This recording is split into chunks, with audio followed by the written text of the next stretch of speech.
Bon alors Jacques, cette battue, ça s'est bien passé? Oui, j'espère. J'ai tiré, mais je suis pas très confiant de mon tir. Enfin, on va y aller voir. On va aller voir. En fait, donc on a chassé aujourd'hui avec Jacques, qui est responsable du réseau sécurité auprès de l'ONCFS, et on va vous montrer les bons gestes à faire lorsqu'on quitte son poste.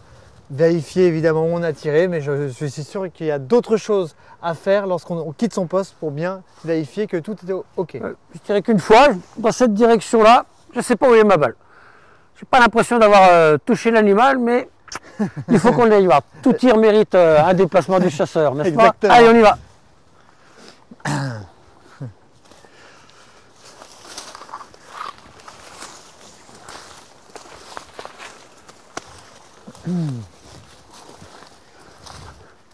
Je ne l'ai pas vu.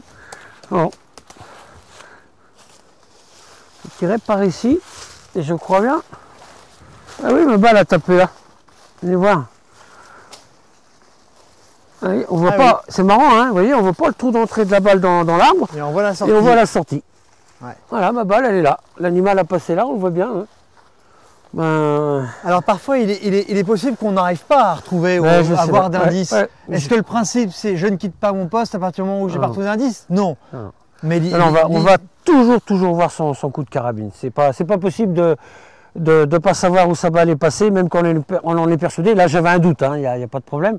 Mais il y a des fois, on vous dit, c'est sûr, je l'ai loupé, puis on retrouve la fois d'après, 15 jours après, un animal mort à 200 mètres du coup de carabine, parce que le chasseur, il ne s'est pas déplacé, et puis c'est tout. Hein. En général, on fait quelle distance à peu près pour vérifier Quand on a retrouvé son impact de balle, j'ai bien vu que j'étais un petit peu bas, hein, c'est pour ça que j'ai tout de suite cherché en bas, mais si on ne trouve rien, on a des indices quand même, hein, il peut y avoir des traces de sang dans la coulée, là.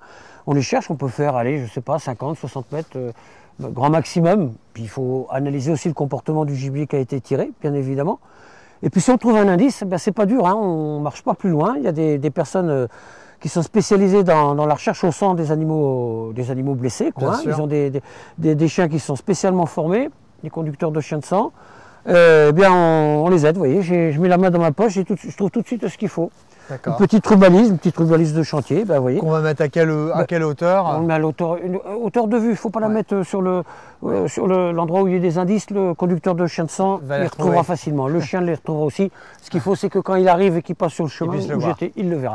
Vous voyez, on va le faire là. C'est comme si j'avais été ici, si j'avais trouvé un indice de sang sur le sol, et bien je l'aurais mis, vous voyez, dans la branche, voilà, à cette hauteur-là.